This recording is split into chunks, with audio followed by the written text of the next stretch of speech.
السلام علیکم۔ کدھر؟ شبان نے اس طرف دیکھتے ہوئے کہا۔ وہ جو تمہیں ایک تنہا درخت نظر آ رہا ہے، بس اس درخت کے عقب میں میرے پاپا رہتے ہیں۔ تنہا؟ میرے ساتھ، اس نے جواب دیا۔ کیا میں تمہارے پاپا سے مل سکتا ہوں؟ شبان نے پوچھا اور وہ کسی سوچ میں ڈوب گئی۔ پھر اس نے کہا، ہاں چلو، میرے پاپا سے مل لو، میں انہیں بتا دوں گی کہ تم اچھے انسان ہو۔ مگر تم اپنے گھر نہیں گئیں؟ گئی تھی، میں نے تو تمہیں اپنے قریب ہی دیکھا ہے۔ بس مجھے یوں لگا تھا جیسے تم اس آبادی کے باشندے نہیں ہو۔ مجھے شبہ ہوا تھا تم پر، اور میرا شبہ سچ نکلا، اس نے کہا اور ہنس پڑی۔ مجھ سے خوفزدہ کیوں تھیں؟ شبان نے سوال کیا۔ بس تھی، یہ کیوں بتاؤں؟ تو میں تمہارے پاپا سے مل سکتا ہوں؟ آؤ، لیکن ہو سکتا ہے پاپا ناراض ہو جائیں۔ میں انہیں منا لوں گا، شبان دلچسپی سے بولا۔ حقیقت یہ تھی کہ اسے اس لڑکی اور اس کے پاپا کی یہاں موجودگی پر حیرت ہوئی تھی۔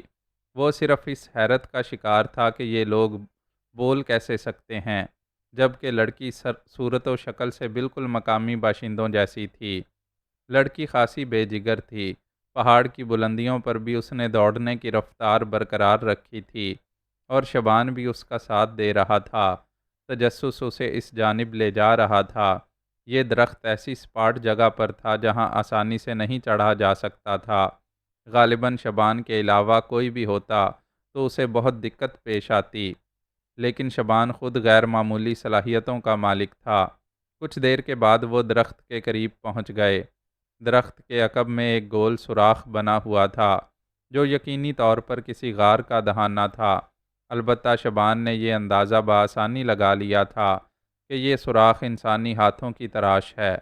پہاڑوں میں غاروں کی موجودگی کوئی حیران کن بات نہیں تھی، لیکن یہ راستہ، لڑکی سوراخ کے قریب پہنچی اور اس نے آواز دی، پاپا پاپا، اور کچھ دیر کے بعد ایک بوڑھا آدمی باہر نکل آیا۔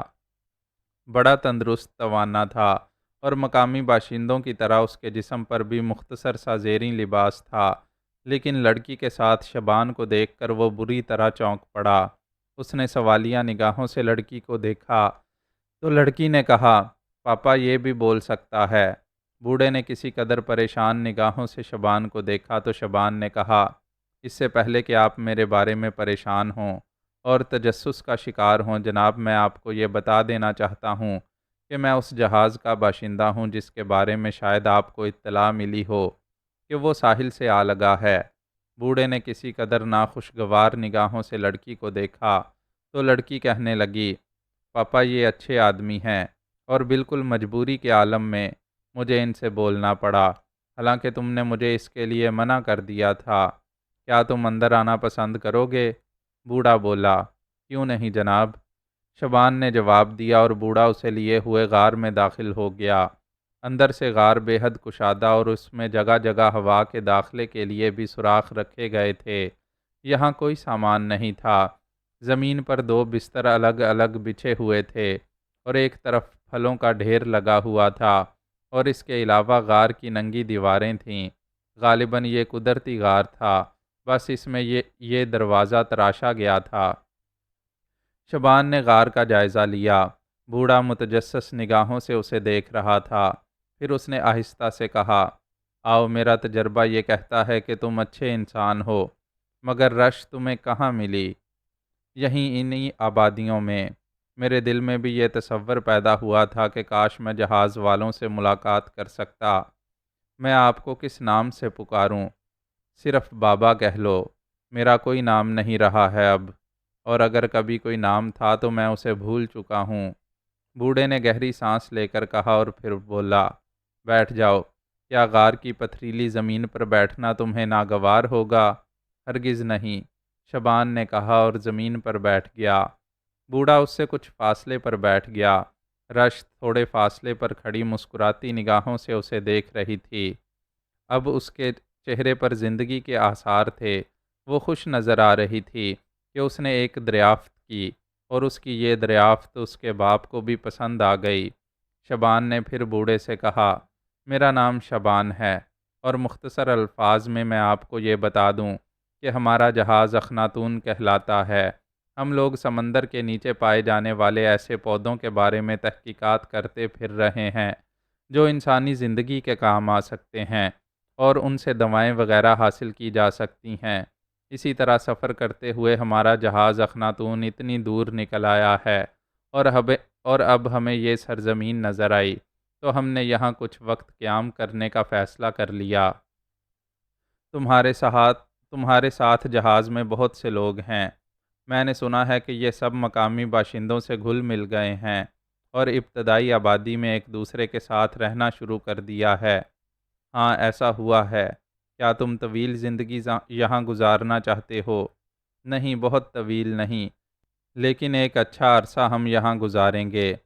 تمہیں یہاں کے باشندوں سے کوئی نقصان تو نہیں پہنچا؟ نہیں، بالکل نہیں۔ کیا اس کے بعد میں تمہارے ذریعے لوگوں تک یہ پیغام پہنچانے میں حق بجانب ہوں کہ ان معصوم باشندوں کو کوئی جسمانی یا ذہنی نقصان پہنچانے کی کوشش نہیں کرنا۔ یہ فاختاؤں کی طرح سیدھے سادے اور معصوم ہیں اور ان کے ذہنوں میں کسی کو نقصان پہنچانے کا کوئی تصور نہیں۔ پہلی بات تو یہ رہ جاتی کہ مجھے آپ کو کس نام سے مخاطب کرنا ہوگا۔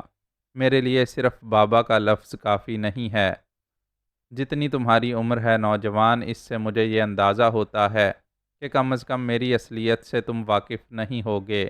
چنانچہ اس بات کا یقین کرنے کے بعد اگر میں تمہیں اپنا نام اولیو صابن زامہ بتاؤں تو کیا تم اس نام سے شناسائی کا اظہار کرو گے؟ اولیو صابن زامہ؟ نہیں، میرے لیے یہ نام اجنبی ہے، مگر کیا بہت سے لوگ اس نام کو جانتے ہیں؟ اب نہیں جانتے ہوں گے۔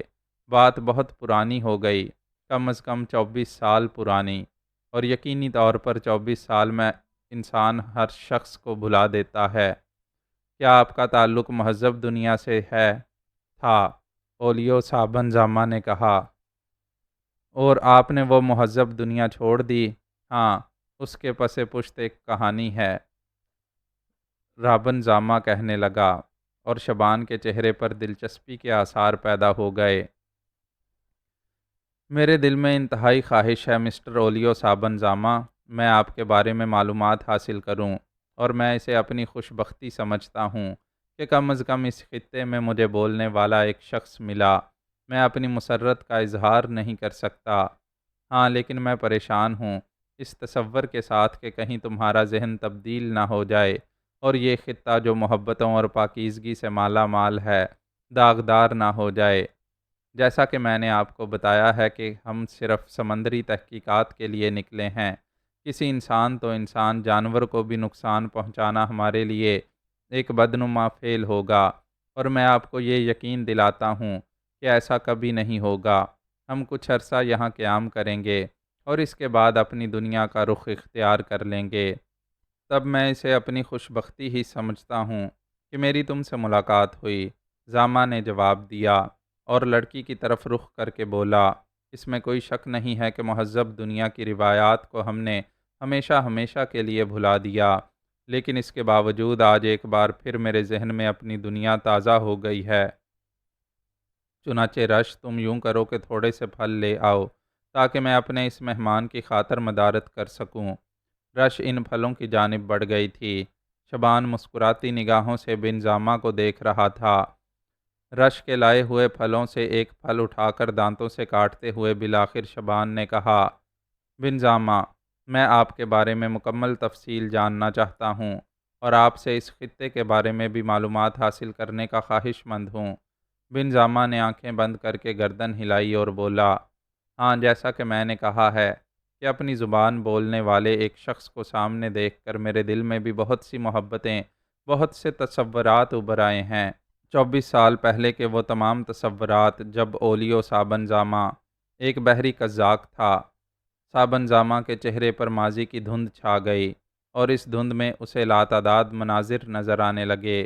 اس کی مدھم آواز ابھری، میری اس کہانی سے تمہیں کوئی دلچسپی نہیں ہوگی جس میں میری صرف ذات ملوث ہے۔ میں نے کہاں جنم لیا، کس طرح پرورش پائی، کیسے جوان ہوا، وہ کون سے حالات تھے جنہوں نے مجھے سمندر کا راستہ اختیار کرنے پر مجبور کیا۔ بہت طویل داستان ہے، اور اس داستان میں کوئی ایسی ندرت نہیں ہے جس سے تمہیں دلچسپی ہو۔ بس یوں سمجھ لو کہ میں ایک مچھیرے کا بیٹا تھا، مچھیروں کی بستی میں رہتا تھا۔ ماں باپ مچھلیاں پکڑ کر زندگی کی گاڑی کو دھکیل رہے تھے اور ان لوگوں کے مظالم کا شکار تھے جنہوں نے اپنی اجارہ داری قائم کر رکھی تھی اور ہاتھ پاؤں ہلائے بغیر مچھیروں سے اپنا حصہ وصول کر لیا کرتے تھے، اتنا کہ خود مچھیرے اتنی رقم اپنے مصرف میں نہیں لا سکتے تھے۔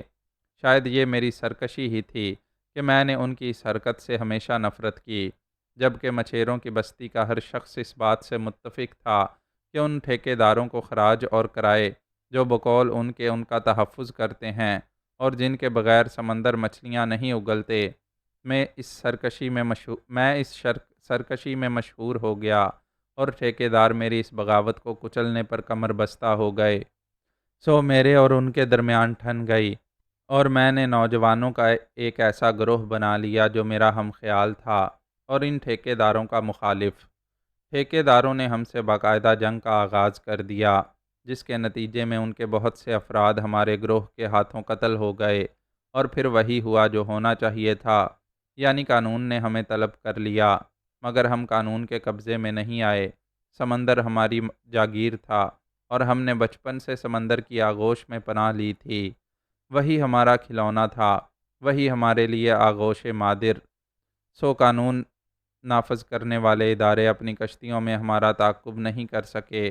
ہم نے انہیں سمندر میں ایسے ایسے کھیل دکھائے کہ وہ تنگ آ گئے، لیکن نتیجے میں ہماری ساری بستی تباہی کا شکار ہو گئی اور ہم جیسے مجرموں کی وجہ سے اس بستی کو وہاں سے اجاڑ دیا گیا۔ ہم ان سے انتقام لینے پر کمر بستہ ہو گئے اور یوں ہمارے اور قانون نافذ کرنے والوں کے درمیان ٹھن گئی، جس کے نتیجے میں بڑی تباہی، بڑی خون ریزی ہوئی۔ پھر بھلا ان آبادیوں میں ہماری کیا گنجائش تھی؟ جب ہم ان لوگوں کا قتل عام کرتے کرتے تھک گئے تو ہم نے سوچا کہ اب ہمیں اپنے آئندہ مستقبل کا بھی فیصلہ کرنا ہے، اور مستقبل سمندر ہی سے وابستہ تھا۔ چنانچہ کچھ ایسے لوگوں کو جو دولت مند تھے اپنے قبضے میں کرنے کے بعد ہم نے ایک بحری جہاز خریدا اور اس کے ذریعے سمندر میں دور تک نکل گئے۔ ہمیں ان ویران جزیروں کی ضرورت تھی جہاں ہم اپنا مسکن بنا سکتے، اور یوں ایک بحری قزاقوں کا گروہ وجود میں آیا جس کا سربراہ صلاحیتوں کی بنیاد پر مجھے قرار دیا گیا، اور پھر ہم نے اپنے فن میں ترقی حاصل کی۔ ہم مختلف ذرائع سے قوت حاصل کرنے لگے اور ہمارے بحری جہازوں میں اضافہ ہوتا گیا۔ پھر اولیو صابن زامہ مشہور ہو گیا اور ہم بحری قزاقی کرنے لگے۔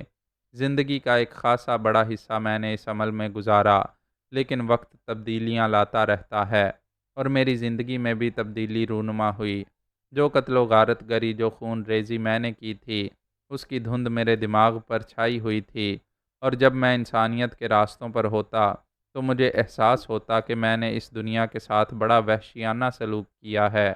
ایسے ایسے مناظر نگاہوں کے سامنے آتے جو میرے وجود میں لرزشیں پیدا کر دیتے۔ مجھے اپنے آپ سے نفرت ہونے لگتی، لیکن جب ان سب کا خیال آتا جو میرے اس راستے کے رہبر بنے تھے، میں اپنے آپ کو تسلیاں دے لیتا، لیکن وہ واحد شخصیت میری تھی جو اس کشمکش کا شکار تھی۔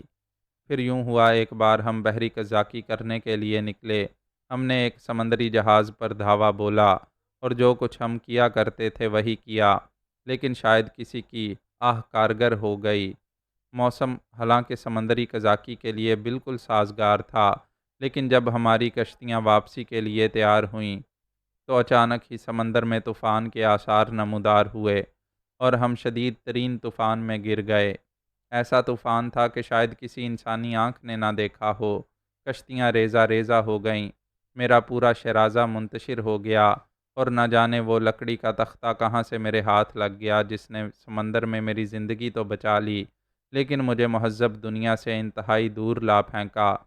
یہ تختہ بہتا رہا، بھوکا پیاسا زندگی سے عاری میں سفر کرتا رہا، اور نہ جانے کتنے عرصے کے بعد میں نے سورج دیکھا، کتنے عرصے کے بعد میں نے اپنے آپ کو سلامت محسوس کیا۔ یہی سرزمین تھی جہاں میں اس وقت موجود ہوں، اور اس سرزمین کے معصوم اور نیک باشندوں نے میرے ساتھ اچھا سلوک کیا، مجھے انسانی ہمدردی کے تحت نئی زندگی سے روشناس کیا، حالانکہ میں ان میں سے نہیں تھا۔ یہ لوگ تو بالکل مہذب دنیا سے کٹے ہوئے، اور شاید ایسے لوگ ہیں جہاں تاریخ کی ہوائیں کبھی نہیں پہنچیں، ہاں، اگر تحقیقی اسکالر ادھر کا رخ کریں اور یہاں کے بارے میں تحقیقات کریں تو ایک انوکھی کہانی لے کر یہاں سے جائیں گے۔ تہذیب کا آغاز کہاں سے ہوا اور اس نے کیسے کیسے مدارج طے کیے، یہ ایک باقاعدہ تاریخ ہے۔ لیکن اس خطے کی تاریخ بتاتی ہے کہ اگر یہاں ہمیشہ ہی سے آبادی تھی تو اس آبادی نے کبھی تہذیب کی جانب رخ نہیں کیا، لیکن جو کچھ وقت سکھاتا ہے وہ انہوں نے ضرور سیکھ لیا، جیسے جسم پوشی اور ان حصوں کو محفوظ رکھنے کا تصور جو انسانی زندگی کے لیے ضروری ہوتے ہیں۔ اور یقینی طور پر تم نے اپنی آنکھ سے دیکھا ہوگا کہ ان نگاہوں میں شرم و حیا کا وہی تصور موجود ہے جو مہذب آبادیوں کے انتہائی مہذب علاقوں میں ہوتا ہے، اور مذاہب نے اس کی تلقین کی ہے، لیکن ان کے ذہنوں میں وہ تمام چیزیں ابھی تک نہیں پہنچیں جو مہذب دنیا کی تخریب کاری کا حصہ ہیں۔ یہی وجہ ہے میرے دوست کہ یہاں جانور، درندے اور وہ تمام انسان جو بعض جگہ درندوں سے بھی بدتر ہوتے ہیں، اتنے ہی معصوم ہیں جتنے شاید قبل از تاریخ یا تہذیب کے آغاز سے پہلے۔ اور جب ان معصوم انسانوں نے مجھے اپنے درمیان جگہ دی اور بے لوث جذبوں کے تحت میری خاطر مدارت کی، اور میں نے یہاں کے ماحول کو دیکھ کر اس کے بارے میں اندازہ لگایا، تو اپنی دنیا مجھے بدترین محسوس ہونے لگی۔ میں نے سوچا کہ شاید تقدیر نے مجھے ایک موقع دیا ہے اپنی سابقہ برائیوں کو ختم کرنے کا، سو کیوں نہ یہیں رہ جاؤں، اور اس سے بہتر خیال میرے ذہن میں اور کوئی نہیں آ سکا۔ بے شک زبان کا رشتہ نہ ہونے کی وجہ سے میں ان لوگوں سے تھوڑا سا بددل ہوا تھا، لیکن اشاروں کی زبان تو دنیا کے ہر خطے میں رائج ہے، اور وہ ضرورتیں پوری ہو سکتی ہیں جو انسانی ضرورتوں میں تصور کی جاتی ہیں۔ اور سو یہی ہوا، اور پھر ایک ایسی لڑکی میری زندگی میں شامل ہو گئی جو انہی میں سے ایک تھی، اور اس سے میرا تمام تر ذہنی اور جسمانی رشتہ قائم ہو گیا، جس کے نتیجے میں رش وجود میں آئی۔ وہ لڑکی میرا زیادہ عرصے ساتھ نہ دے سکی، لیکن رش کو وہ میری آغوش میں چھوڑ گئی تھی۔ سمندر ہی کی ایک لہر نے اسے اپنے آپ میں جذب کر لیا تھا اور اس کے بعد زندہ واپس نہ آ سکی، لیکن رش میری زندگی کا ایسا سرمایہ بن گئی جس کے بعد مجھے کسی اور شے کی طلب نہ رہی۔ میں نے اسی کی پرورش میں اپنی تمام تر صلاحیتیں صرف کیں اور ان لوگوں سے رہنے کا تھوڑا سا مختلف انداز اپنایا جس کا انہیں کوئی احساس نہیں ہوا۔ یہ سوچنے کے معاملے میں بہت معصوم ہیں، اور ان کا سوچنے کا انداز بالکل مختلف ہے۔ اپنے کام سے کام رکھتے ہیں، کسی کے دشمن نہیں ہیں، اور نہایت پرسکون انداز میں اپنی ان آبادیوں میں زندگی بسر کرتے ہیں۔ نہ ان کے لیے کوئی گھر کی ضرورت ہے اور نہ ضرورت سے زیادہ لباس کی۔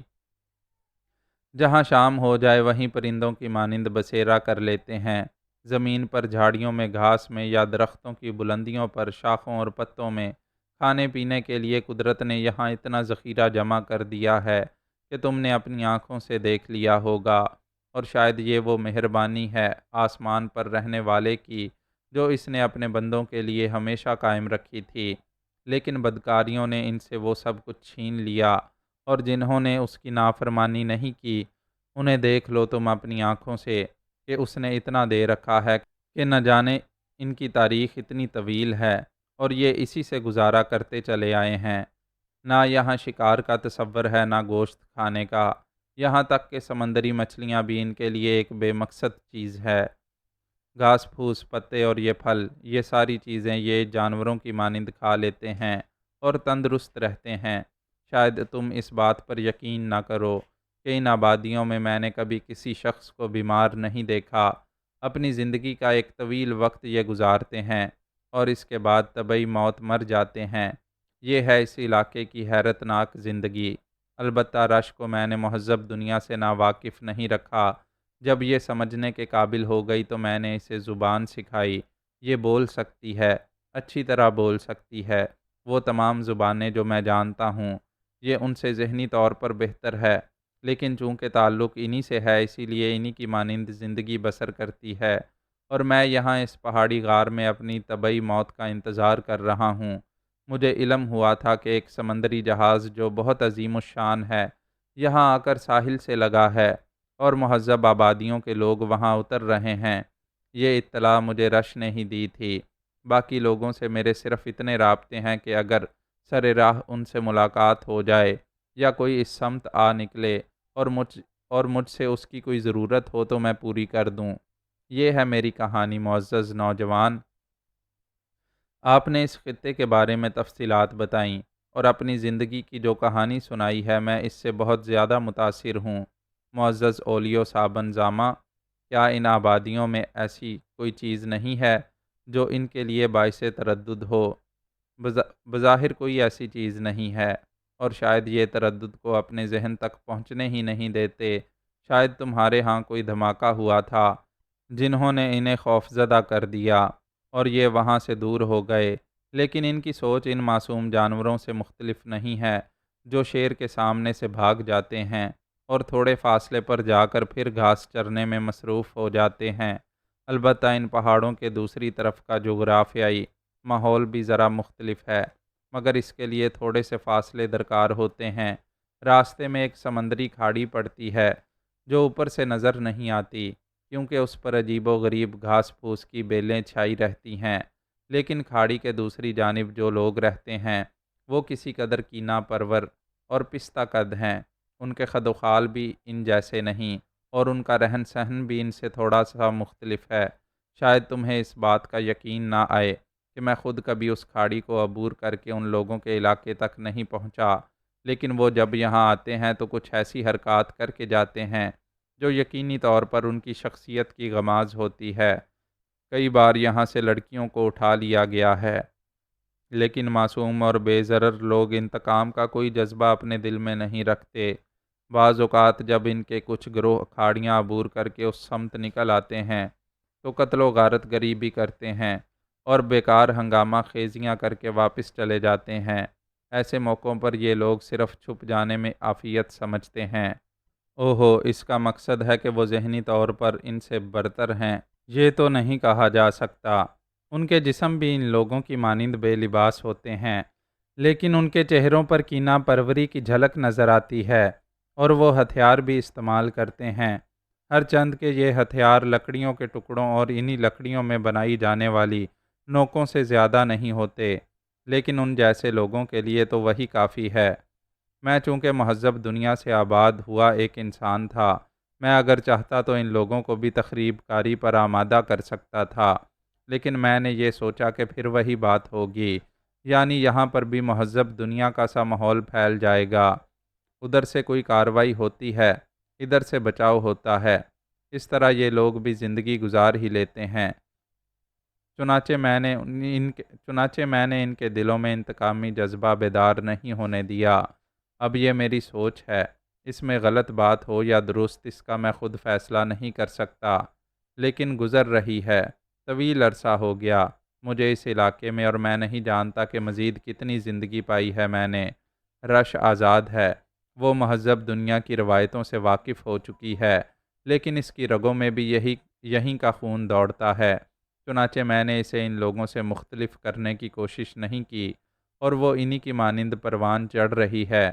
میں جانتا ہوں کہ کوئی بھی دن اس کی زندگی کا ایسا دن ہوگا جب وہ اپنے لیے بھی کسی کو منتخب کر لے گی، اور شاید میرے مرنے کے بعد وہ اسی انداز میں زندگی گزارے جیسے یہاں کے لوگ۔ میں اس میں کوئی اختلاف پیدا بھی نہیں کرنا چاہتا۔ ہاں، یہ پہلا انوکھا موقع ہے جب تم میرے سامنے آئے ہو۔ اولیو صابن زامہ خاموش ہو کر شبان کی صورت دیکھنے لگا۔ شبان کو اس عجیب و غریب داستان میں بہت لطف آ رہا تھا۔ رش بھی خاموش بیٹھی اپنے باپ کی داستان سن رہی تھی، جس سے یقینی طور پر وہ پہلے سے واقف تھی، کیونکہ اس کے چہرے پر کسی طرح کی اجنبیت یا حیرت کے آثار نہیں تھے، نہ ہی اس کی نگاہوں میں شبان نے اپنے لیے کوئی ایسا جذبہ تڑپتا ہوا دیکھا جس کی توقع کی جا سکتی تھی۔ زامہ نے شبان سے بہت سی باتیں کیں، اس سے اس کے بارے میں پوچھا اور یہ معلوم کیا کہ جس جہاز سے سفر کر کے وہ یہاں تک آئے ہیں وہ کس نوعیت کا ہے۔ زامہ کہنے لگا، میں اب بوڑھا ہو چکا ہوں، میرے اندر اتنی سکت نہیں ہے کہ اتنا فاصلہ طے کر کے ساحل تک جاؤں اور تمہارے شناساؤں اور دوستوں سے ملوں، لیکن میرے بچے اگر کبھی ادھر سے گزر ہو تو اس بوڑھے شخص کے پاس بھی چند لمحات گزار لیا کرو، مجھے خوشی ہوگی۔ اگر موقع ملا زامہ تو میں اسد شرازی اور ایڈگر مورالس کی ملاقات بھی تم سے کراؤں گا۔ کیا تم لوگ یہاں طویل عرصہ قیام کرو گے؟ ہاں، ان لوگوں کا یہی ارادہ ہے۔ بہرحال میری اس گزارش کو زیر نگاہ رکھنا۔ شبان وہاں سے رخصت ہوا تو زامہ نے رش سے کہا، تو اس کی رہنمائی کر، یقینی طور پر ان مختصر راستوں سے اسے اس کے گروہ تک پہنچانے میں کامیاب ہو جائے گی جو تو جانتی ہے، جبکہ اسے دشواریاں پیش آئیں گی۔ کیا ایسے راستے موجود ہیں؟ شبان نے پوچھا۔ ہاں، یقیناً یہ اسی علاقے میں پیدا ہوئی ہے اور ساحل تک جانا اس کے لیے مشکل کام نہیں ہے۔ اس نے ساحل پر آنے والوں کی اطلاع مجھے دی تھی۔ تب تو میں رش کی رہنمائی ضرور چاہوں گا۔ اور شبان وہاں سے رخصت ہوا۔ رش نے بلا شبہ ایسے راستے اختیار کیے تھے جو شبان کے علم میں نہیں تھے، اور ساحل تک پہنچنے کے لیے اسے طویل ترین سمندری سفر اختیار کرنا پڑتا۔ گو سمندری راستے سے شبان کو اخناتون تک پہنچنا، ساحل پر اس جگہ تک جانا آسان تھا جہاں اس کے ساتھی موجود تھے، لیکن رش نے جو راستے اسے دکھائے یہ مختصر ترین تھے، اور کچھ ہی دیر کے بعد اس نے اپنے گروہ کو دیکھا جو کاموں میں مصروف تھا۔ خلاصیوں کو عیش کی اجازت مل گئی تھی، چنانچہ وہ اپنی عیش کوشی میں مصروف تھے اور انہیں کسی بات سے کوئی غرض نہیں تھی۔ ویسے بھی یہاں اب اخناتون سے رابطے رکھنا بہت زیادہ ضروری نہیں تھا۔ جب شبان رش کو رخصت کرنے کے بعد اپنے ساتھیوں کے پاس پہنچا تو سب سے پہلے دردانہ نے ہی اس کا استقبال کیا۔ کہو کولمبس، کون سی نئی دنیا دریافت کر کے آئے؟ دردانہ نے مسکراتے ہوئے پوچھا۔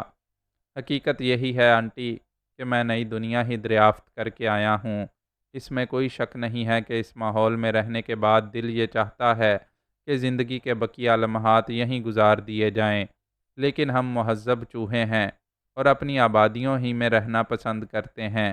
لیکن اس کے باوجود ہم یہاں خاصا وقت گزاریں گے، اور تم جب بھی آتے ہو نئی کہانیاں لے کر آتے ہو۔ سو اس بار کی کہانی کیا ہے؟ انکل شرازی اور کیپٹن ایڈگر مورالس کے سامنے ہی سناؤں گا۔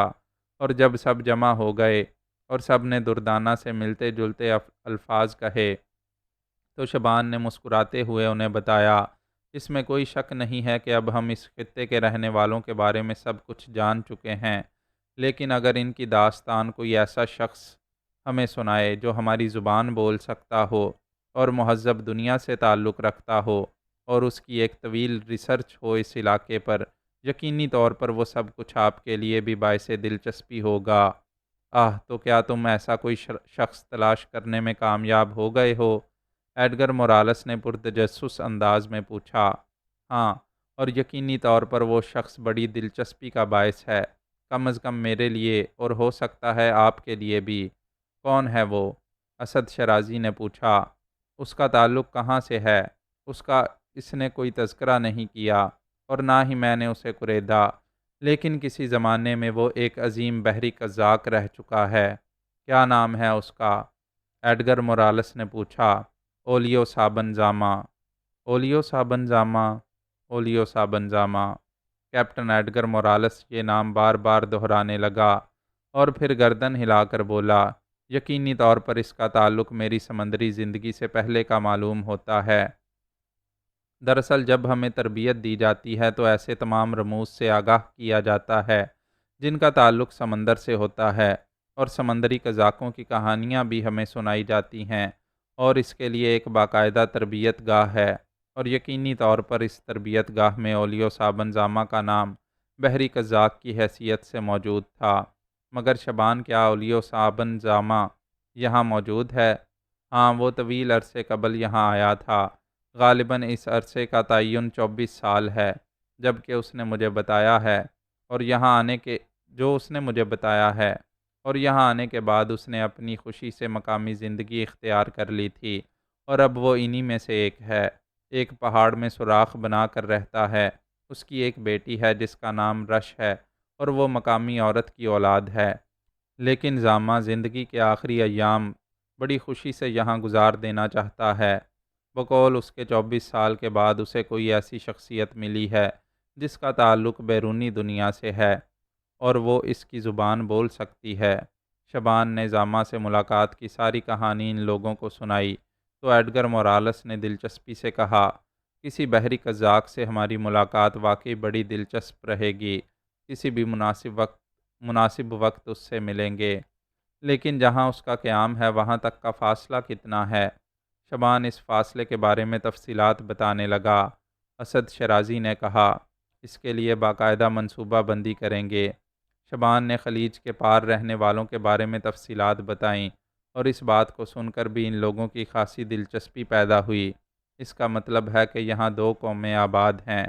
ہو سکتا ہے کہ کھاڑی کے اس طرف رہنے والے کسی اور ذہنیت کے مالک ہوں، بشرط یہ کہ انہیں دیکھا جا سکے۔ خیر، ہمیں ان تمام چیزوں سے دلچسپی نہیں رکھنی چاہیے، اسد شرازی نے کہا۔ ایڈگر مورالس گردن ہلا کر بولا، بس یہاں کی کہانیاں سننے سے دلچسپی ہے ہمیں۔ شبان سب کچھ بھول گیا۔ دردانہ کی فرمائش پر اس نے یہاں قیام کرنے کا فیصلہ کر لیا، اور یہ وعدہ کیا کہ اب طویل عرصے تک وہ کہیں نہیں جائے گا۔ لیکن سمندر میں اترنا اس کا محبوب مشغلہ تھا۔ یوں تقریباً 20 دن گزر گئے، اور اس دوران کوئی ایسا واقعہ رونما نہیں ہوا جو قابل ذکر ہوتا۔ پھر ایک دن اسد شرازی اور ایڈگر مورالس دردانہ کے ساتھ شامل ہو کر شبان کے ہمراہ زامہ سے ملنے گئے۔ جیکاس اور دوسرے افراد کو یہاں کی ذمہ داریاں سونپ دی گئی تھیں۔ اس طویل عرصے کے قیام میں انہوں نے یہ اندازہ لگا لیا تھا کہ یہاں ان کے لیے مسائل موجود نہیں ہیں، اور اوشن ٹرائیر کے نمائندوں کے فرشتے بھی ادھر کا رخ نہیں کر سکتے۔ بہرطور یہ ایک دلکش بات بھی تھی، اور کبھی کبھی جب تنہائیوں میں سوچنے کا موقع ملتا تو خوفناک بھی محسوس ہوتی تھی کہ مہذب دنیا سے اتنے فاصلے پر وہ اپنے تمام اختیارات ختم کر کے مقیم ہیں، اور یہ نہیں کہا جا سکتا کہ واپسی کا سفر کامیاب سفر ثابت ہوگا یا نہیں، یا واپسی کے سفر میں انہیں کس قدر طوالت اختیار کرنا پڑے گی۔ البتہ اس بات سے سب ہی متفق تھے کہ اب سمندر میں یہ ان کی آخری منزل ہے، اور یہاں سے اپنے راستوں پر واپسی ہی اختیار کی جا سکتی ہے۔ چنانچہ یہ سب کے سب بن زامہ کے پاس پہنچ گئے، اور زامہ کی خوشیوں کا ٹھکانہ نہیں رہا تھا۔ رش اس وقت موجود نہیں تھی، ورنہ شاید وہ بھی ان خوشیوں میں شریک ہوتی۔ زامہ نے بتایا کہ وہ 3 دن سے غائب ہے، لیکن آ جائے گی، اس کے سلسلے میں تشویش کی ضرورت نہیں ہے۔ پھر زامہ ایڈگر مورالس سے اس کی دنیا کے بارے میں پوچھتا رہا۔ اسد شرازی اور دردانہ بھی زامہ کی بتائی ہوئی باتوں سے لطف اندوز ہوتے رہے، اور اس کے بعد پہاڑ کی بلندیوں پر جا کر انہوں نے دوسری سمت کا جائزہ لیا۔ حیران کن طریقے سے یہ سمت دوسری سمت سے بالکل مختلف تھی۔ وہاں جو جنگلات نظر آ رہے تھے وہ اس قدر آباد نہیں تھے، جس طرح یہاں جانوروں کا وجود بھی نہیں تھا۔ درخت عموماً خشک اور پتوں کے بغیر تھے۔ بہت کم درخت ایسے تھے جو سرسبز و شاداب ہوں۔ اس تبدیلی کی وجہ سمجھ میں نہیں آتی۔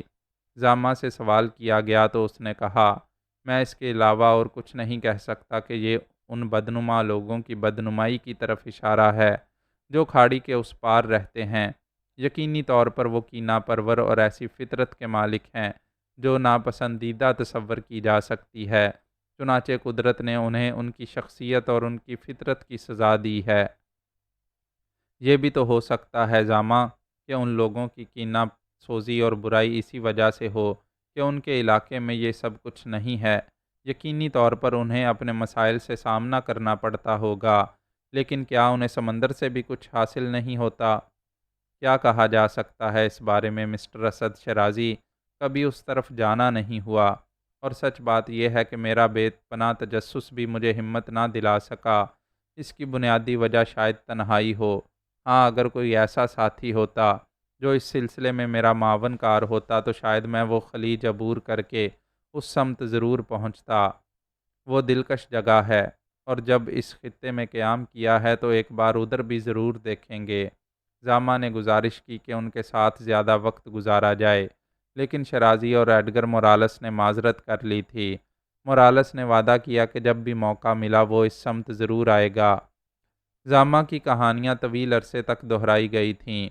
شبان نے ایک بار دردانہ کے سامنے اس بات کی اجازت طلب کی کہ وہ طویل سفر کر کے اس کھاڑی کے دوسری جانب جا کر ان لوگوں کی آبادی دیکھے، تو دردانہ نے کسی قدر ناخوشگوار انداز میں کہا، اس میں کوئی شک نہیں ہے شبان کہ تم ہمارے تسلط میں نہیں ہو۔ اب ہم تمہیں کسی ایسے کام کو کرنے سے منع نہیں کر سکتے جو تم کرنا چاہو، لیکن طویل رفاقت اور میرے ساتھ گزرے ہوئے وقت کے نتیجے میں میں اگر تمہیں کوئی حکم دے دوں تو میں اپنے آپ کو اس میں حق بجانب سمجھتی ہوں۔ آنٹی، کیا آپ کو مجھ سے کوئی شکایت پیدا ہو گئی؟ نہیں، پیدا ہونے جا رہی ہے۔ کیا؟ یہ کہ تم اس طرف کا رخ نہیں کرو گے۔ نہ جانے کیسے لوگ ہیں، نہ جانے کیا انداز ہے۔ ہم تو اس قدر ہمت نہیں رکھتے کہ ادھر جا کر تمہیں تلاش کر سکیں۔ شبان ہنس کر رہ گیا تھا۔ پھر اس نے کہا، ٹھیک ہے، میں آپ کے حکم کی تعمیل کروں گا۔ سمندر کی گہرائیوں سے جو کچھ نکالا جا رہا تھا اس پر تجزیہ بہترین طریقے سے کیا جا رہا تھا۔ لیبارٹری کے آلات اس علاقے میں لے آئے گئے تھے اور وہ ان تحقیقات میں مدد دے رہے تھے۔ اسد شرازی کی کتاب کے صفحات بھرتے جا رہے تھے، تحقیقات ہو رہی تھیں، اور یوں کئی ماہ انہیں وہاں صرف ہو گئے۔ زندگی کے معمولات جاری تھے، اور کبھی کبھی یہ گفتگو بھی ہونے لگتی تھی کہ جو ذخائر معلومات کے لیے اکٹھا کیے گئے ہیں وہ یہاں بے مصرف پڑے ہوئے ہیں۔ اب اگر مہذب دنیا کا رخ اختیار کر لیا جائے تو کوئی ایسا حرج نہیں جس کے لیے پریشانی ہو۔ اگر تقدیر نے موقع دیا اور ایک بار پھر ہمت اس طرح بڑھ گئی تو دوبارہ سمندر کا رخ کیا جائے گا، ورنہ یہ جو کچھ معلوم ہو چکا ہے اسی پر قناعت کی جائے گی، اور ہو سکتا ہے مزید ریسرچ اس سلسلے میں معاون کار ہو۔ اور پھر یہ ضرورت بھی محسوس کی جا رہی تھی کہ ان تمام چیزوں پر کسی ایسی مؤثر جگہ کارروائی کی جائے جہاں ہر وسیلہ حاصل ہو، اور اس کے لیے بھی مہذب آبادیوں کا رخ کرنا ہی بہت زیادہ مناسب تھا۔ شبان اپنی کارروائیوں میں اسی انداز میں مصروف تھا، اور جب انہوں نے واپسی کے سفر کی بات کی تو اس نے کسی ایسے رد عمل کا اظہار نہیں کیا جس سے اس کی دلی کیفیات کا اندازہ ہوتا۔ البتہ ایک شام دردانہ نے اس سے پوچھا، اب اگر ہم واپسی کا سفر اختیار کریں شبان، تو کیا تمہیں اس میں کوئی الجھن ہوگی؟ شبان نے ایک لمحے سوچا، پھر دردانہ سے کہنے لگا، نہیں آنٹی، الجھن کیا ہوگی مجھے؟ میں تمہارے لہجے میں افسردگی کی کوئی ایسی کیفیت محسوس کر رہی ہوں جسے مؤثر نام نہیں دے سکتی۔ نہیں آنٹی، بس سمندروں میں دور تک نکل جانا میری خواہش تھی، اور یہاں سے واپسی کا تصور میرے لیے کسی قدر افسوسناک ہے۔ یعنی تم یعنی تم یہاں سے واپس نہیں جانا چاہتے تھے؟ میں نہیں کہہ سکتا آنٹی کہ میں کیا چاہتا ہوں۔ دردانہ نے ایک نگاہ اسے دیکھا اور پھر چونک کر بولی، ارے ہاں، شاید میں بھول گئی، لیکن شبان، عقل و ہوش اس بات کی اجازت نہیں دیتے کہ اگر کوئی تصور ہمارے ذہن میں پروان چڑھ جائے تو ہم اس کے لیے اپنی پوری زندگی صرف کر دیں۔ میرا مطلب تم سمجھ رہے ہوگے۔ شبان نے دردانہ کی طرف دیکھ کر پر اعتماد لہجے میں کہا، لیکن جو تصور میرے ذہن میں ہے آنٹی، اس کا وجود ہے۔ اگر آپ زیادہ مؤثر الفاظ میں یہ بات سننا چاہتی ہیں تو سمجھ لیجئے کہ میں مکمل اعتماد رکھتا ہوں کہ اس تصور کی تکمیل کہیں نہ کہیں ہو سکتی ہے۔ دردانہ خاموش ہو گئی۔ شبان کے ان الفاظ کو بہت بڑی اہمیت دی جا سکتی تھی اور نظر انداز بھی کیا جا سکتا تھا، لیکن دردانہ بہر طور اگر اسد شرازی اور ایڈگر واپسی کے لیے تیار ہو جائیں تو انہیں منع نہیں کر سکتی تھی۔ البتہ خود اس کی اپنی کیفیت اس سلسلے میں ذرا الجھن کی سی تھی۔ تب اچانک پھر ایک اور ایسا واقعہ ظہور پذیر ہوا جو ان لوگوں کے لیے عجیب و غریب موڑ کا باعث بن گیا۔ اس دن شام کا وقت تھا، پورا دن سمندر گیری میں گزرا تھا، اور ایسے ایسے پودے نکال کر لائے گئے تھے جن کی ابتدائی حیت یہ بتاتی تھی کہ وہ بڑے تحقیق طلب ہیں، لیکن رش کی اچانک آمد نے ان لوگوں کو اس کی جانب متوجہ کر دیا تھا۔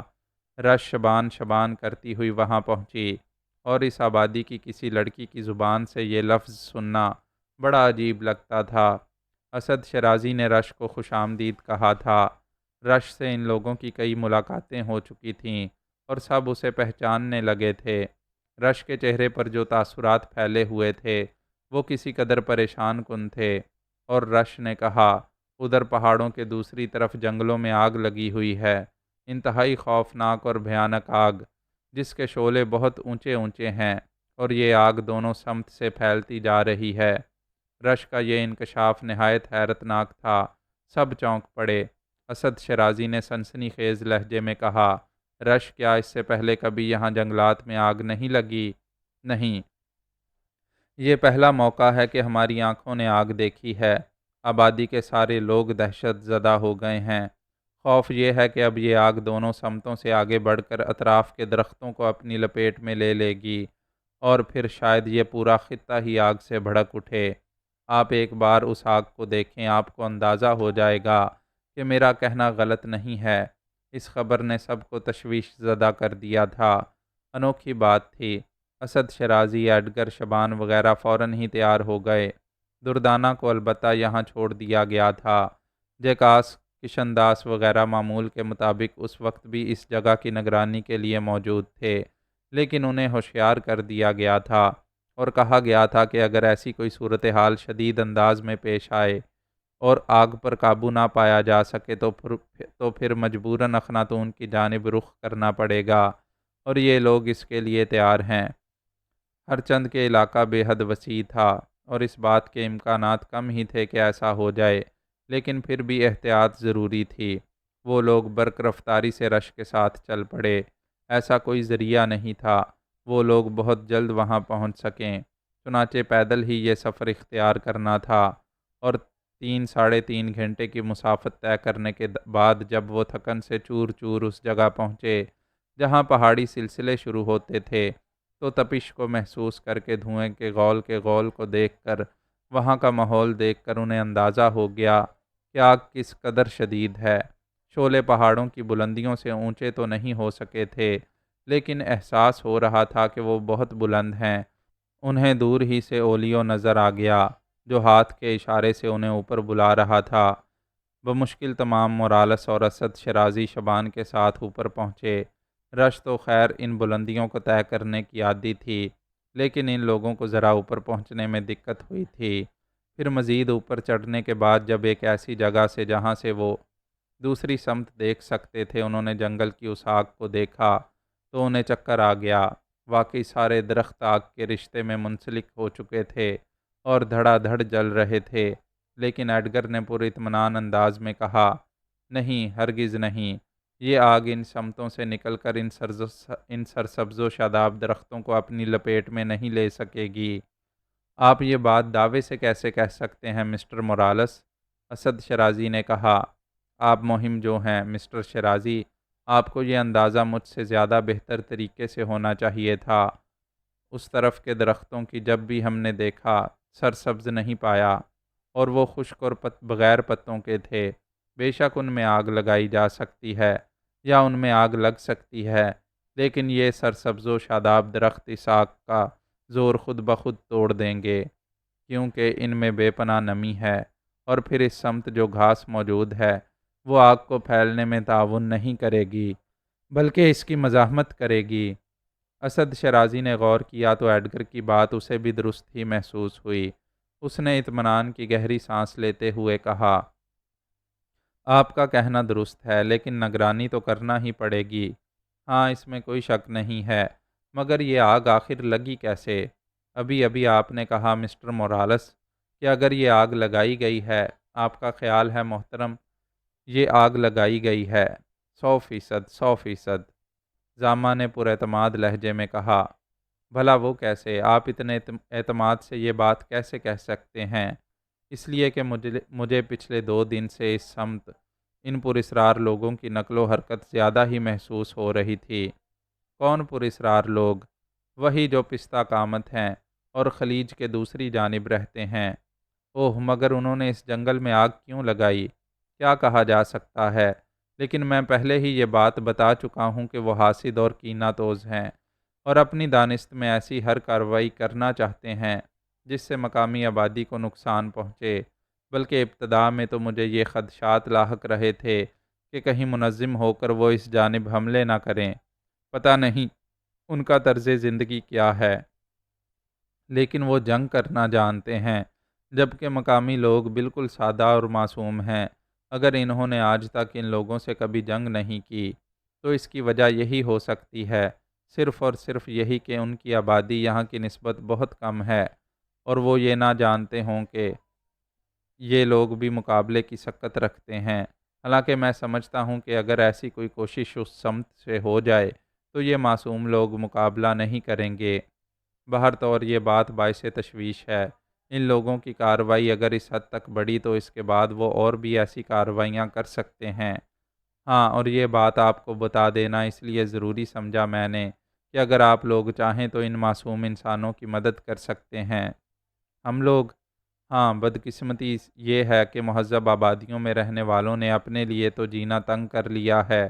اگر ہم یہاں ایسی کوئی کوشش کرتے ہیں تو ہمارے ضمیر خود ہی ہمیں ملامت کریں گے۔ لیکن آپ دیکھ لیجئے، ایک سمت وہ لوگ ہیں جو جنگ کرنا جانتے ہیں، دوسری سمت یہ معصوم پرندے ہیں جنہیں صرف اپنی غذا تلاش کر کے پیٹ بھرنے اور رات کو سو جانے کے علاوہ کچھ نہیں آیا۔ اگر وہ تھوڑی سی تعداد میں ہی ادھر حملہ آور ہوں تو بآسانی انہیں موت کی نیند سلا سکتے ہیں۔ آپ کا مطلب ہے کہ ان کے خلاف کارروائی کی جائے؟ مجبوری ہے، بالکل مجبوری۔ مگر چند افراد اور ہمیں تو ان کی آبادی کے بارے میں کچھ معلوم بھی نہیں ہے۔ یہ ایک دلچسپ مشغلہ ہوگا۔ آپ کے پاس جو جہاز موجود ہے وہ سمندری سفر کرنے کے بعد پہاڑوں کے پچھلے حصے کو عبور کر کے اس طرف جا سکتا ہے جہاں ان کی آبادیاں ہیں۔ وہ ساحل یقینی طور پر آپ کے جہاز کے لیے موزوں ترین ہوگا اور وہاں سے آپ ان کے خلاف کارروائی کر سکتے ہیں۔ بن زامہ نے کہا۔ اسد شرازی اور ایڈگر بن زامہ سے متفق نہیں تھے۔ بھلا انہیں کیا پڑی تھی کہ اپنے جنگی ہتھیاروں کو ایسے معصوم اور بے ضرر لوگوں کے خلاف استعمال کریں جو بے شک حاسد تھے، لیکن بہرطور ان کا تعلق ایک ایسے خطۂ زمین سے تھا جس کے بارے میں کہا جا سکتا ہے کہ دنیا کے کسی اور گوشے میں شاید اس جیسی جگہ اور کوئی نہ ہو۔ ان کے خلاف کوئی کارروائی کرتے ہوئے بالآخر غور کرنا ہی تھا۔ ایڈگر اسد شرازی اولیو صابن زامہ کے اس خیال سے ذہنی طور پر متفق نہیں تھے۔ شبان کے بارے میں کوئی اندازہ نہیں ہو پا رہا تھا۔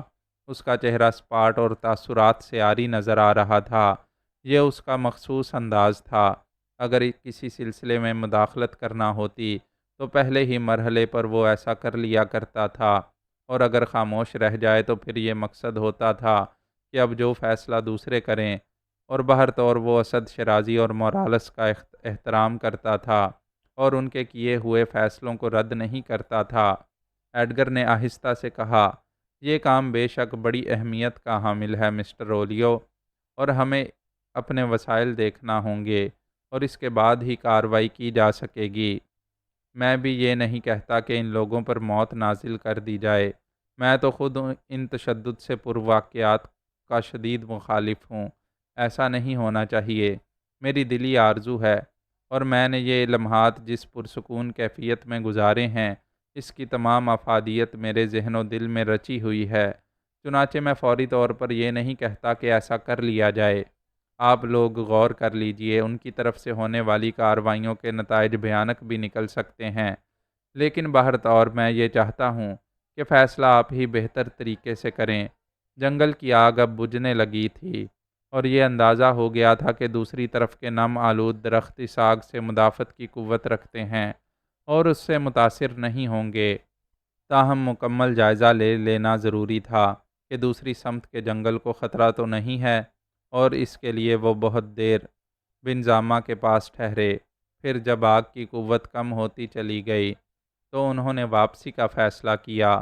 کم از کم اس سمت سے مطمئن ہو گئے تھے۔ واپسی کے سفر میں ایڈگر نے اسد شرازی سے کہا، اس میں کوئی شک نہیں کہ ادھر سے کارروائی ہوئی ہے۔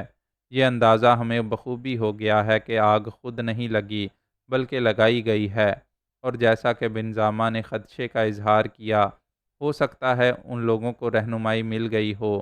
لیکن مسٹر شرازی، میں یہ کہتا ہوں کہ ہمیں کسی کے خلاف محاذ بنانے کی کیا ضرورت ہے؟ بے شک اس طرف کے لوگ معصوم صفت ہیں اور ادھر کارروائیاں ہو رہی ہیں، لیکن یہ ان لوگوں کا بالکل ذاتی معاملہ ہے۔ ہم اگر کچھ لوگوں کو موت کے گھاٹ اتار دیں گے تو ہمارا ضمیر ملامت کرے گا۔ نہیں نہیں، میں تو سرے سے اس کی مخالفت کرتا ہوں۔ ہمیں کیا حق پہنچتا ہے؟ نہ ہم یہاں کے قانون کے محافظ ہیں اور نہ ہی ہم نے ان لوگوں کا ٹھیکہ لے رکھا ہے۔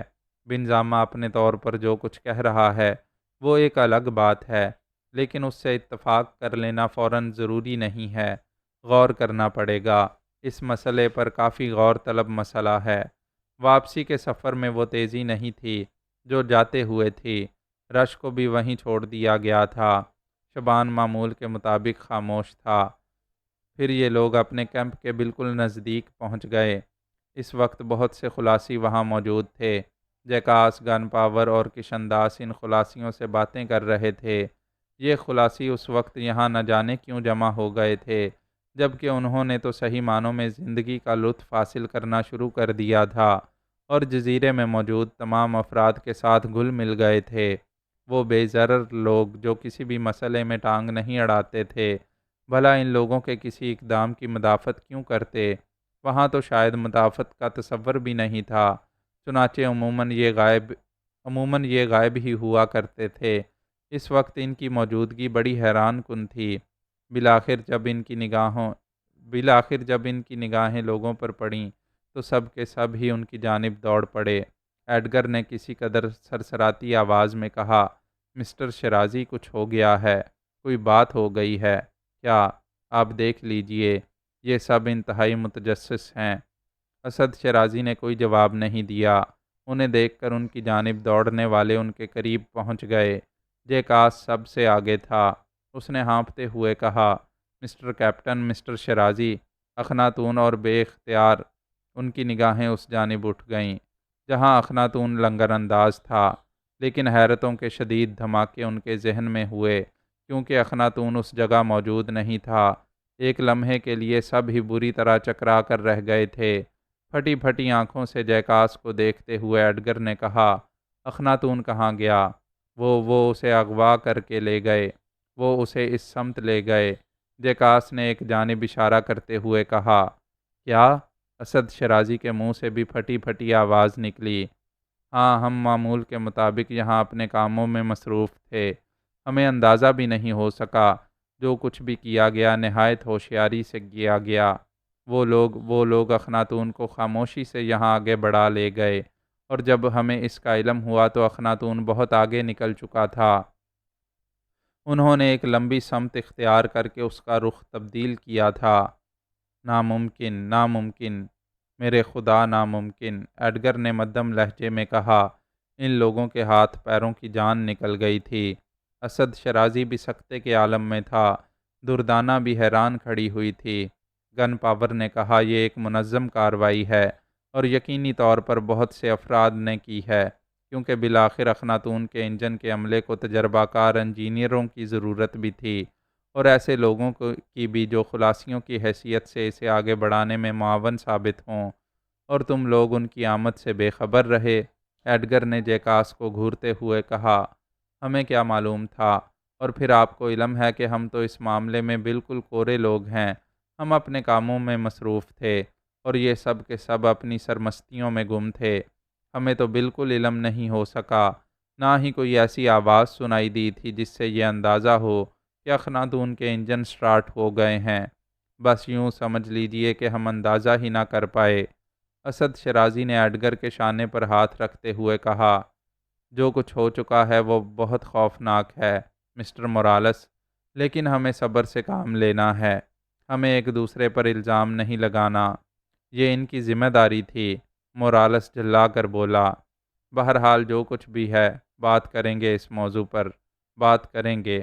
اب کیا خاک بات کریں گے؟ ہم یہاں قید ہو کر رہ گئے، ہم جزیرے کے قیدی ہو کر رہ گئے۔ شبان نے آگے بڑھ کر مورالیس کے سامنے گردن خم کرتے ہوئے کہا، نہیں مسٹر مورالیس، ایسی کوئی بات نہیں ہے۔ اخناتون واپس آ جائے گا، اسے لایا جائے گا۔ سب کی نگاہیں شبان کی جانب اٹھ گئیں۔ اس کے الفاظ پر غور کیا گیا اور مورالیس کے انداز میں تھوڑی سی امید کی کرن پیدا ہو گئی۔ ہاں، واقعی تم سے یہ امید ہے کہ تم اخناتون کو واپس لا سکتے ہو، لیکن شبان، ذمہ دار لوگوں کو اتنی غیر ذمہ داری کا مظاہرہ نہیں کرنا چاہیے تھا۔ جیکاس اگر تیز مزاج کا آدمی ہوتا تو ایڈگر کی اس جلاہٹ پر خود بھی جھلا جاتا اور الٹے سیدھے جواب دیتا، لیکن وہ نرم خو اور تحمل رکھنے والی فطرت کا مالک تھا، چنانچہ اس نے منہ سے کچھ نہ کہا، اور اس بات کو اسد شیرازی وغیرہ نے محسوس کیا۔ بہرحال اخناتون اغوا ہو گیا تھا۔ پھر شبان نے کہا، اور یہ ایک منظم سازش ہے، یقینی طور پر یہ ایک منظم سازش ہے۔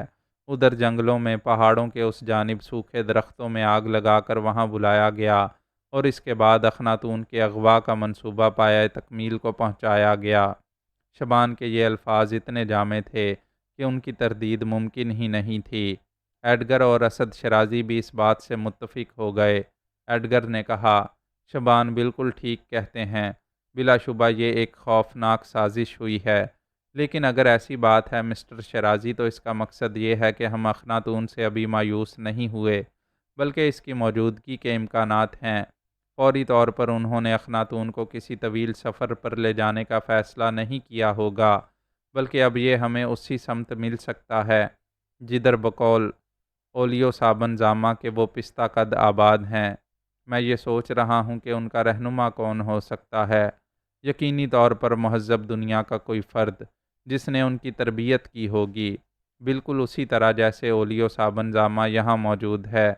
اولیو صابن زامہ چونکہ ایک خطرناک بحری قزاق تھا اور اپنی اس تخریب کاری سے تنگ آ چکا تھا، جبکہ ہر شخص اس کی طرح نہیں ہو سکتا۔ ادھر بھی کوئی ایسی شخصیت پہنچ سکتی ہے جو بدستور تخریب کار اور مسلسل تخریب کاری کرتے رہنا چاہتی ہو۔ یقینی طور پر اس نے اس طرف جاسوسی کا نظام قائم کر رکھا ہوگا، اور ہو سکتا ہے اپنے وسیع تر مفادات کے حصول کے لیے اس نے یہ اقدام کیا ہو۔ مگر اب ہونا کیا چاہیے؟ اخناتون کی واپسی ضروری ہے۔ مجھے خوف ہے کہ وہ کہیں اسے کوئی نقصان نہ پہنچائیں، اور وہ ہمارے مستقبل کی ضمانت ہے، ورنہ یہ ویران جزیرہ ہوگا۔ ہمیں بھی زندگی کے آخری لمحات یہیں گزارنے ہوں گے۔ اسد شرازی خود اپنے دل میں یہ تمام کیفیات محسوس کر رہا تھا۔ ایڈگر مورالس کی ان باتوں سے اسے بھی خاصی کوفت ہو رہی تھی، لیکن اپنے آپ کو سنبھالے رکھنا ضروری تھا۔ دردانہ بھی خاموش تھی۔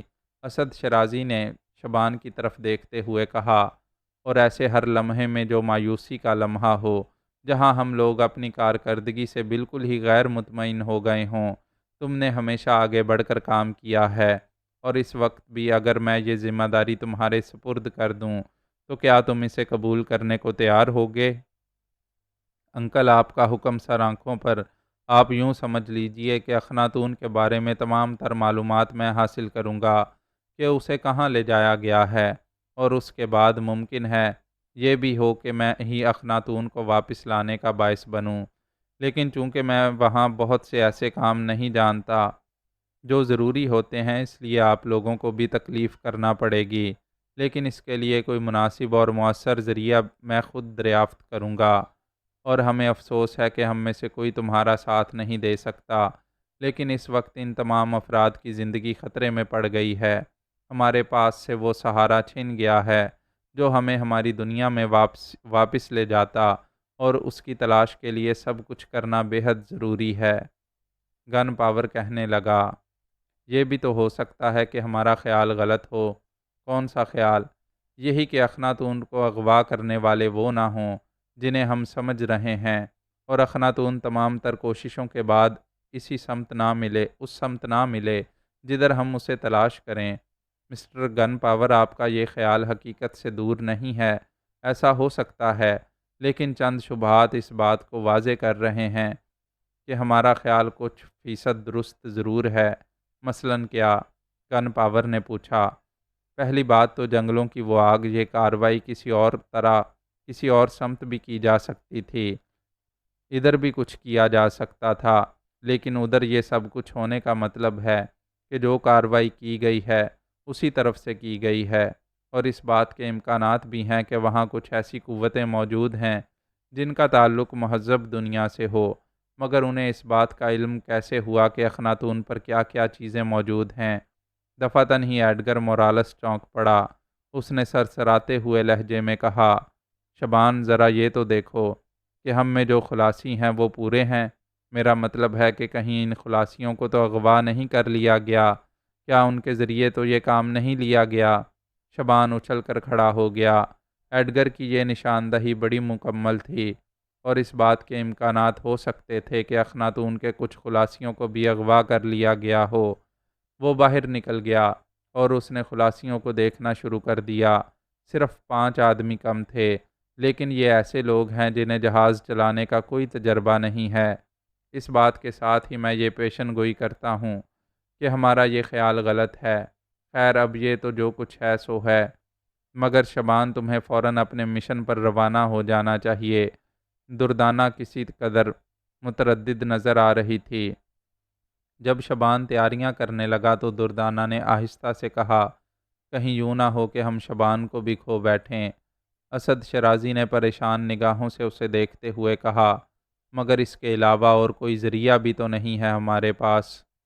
ہاں ایسا تو ہے، دردانہ نے آہستہ سے کہا، آپ لوگ میرے بارے میں فکر نہ کریں، میں سمندری راستہ اختیار کروں گا، اور آپ اس بات کا بھی اطمینان رکھیے کہ بالآخر میں اخناتون کا پتہ لگا کر ہی آؤں گا، بشرط یہ کہ وہ کسی لمبے سفر پر نہیں نکل گیا۔ معزز سامعین، اپنے اس چینل کو سبسکرائب کریں اور بیل آئیکن کا بٹن پریس کریں تاکہ ہر نئی آنے والی ایپیسوڈ آپ تک بروقت پہنچ سکے۔ شکریہ۔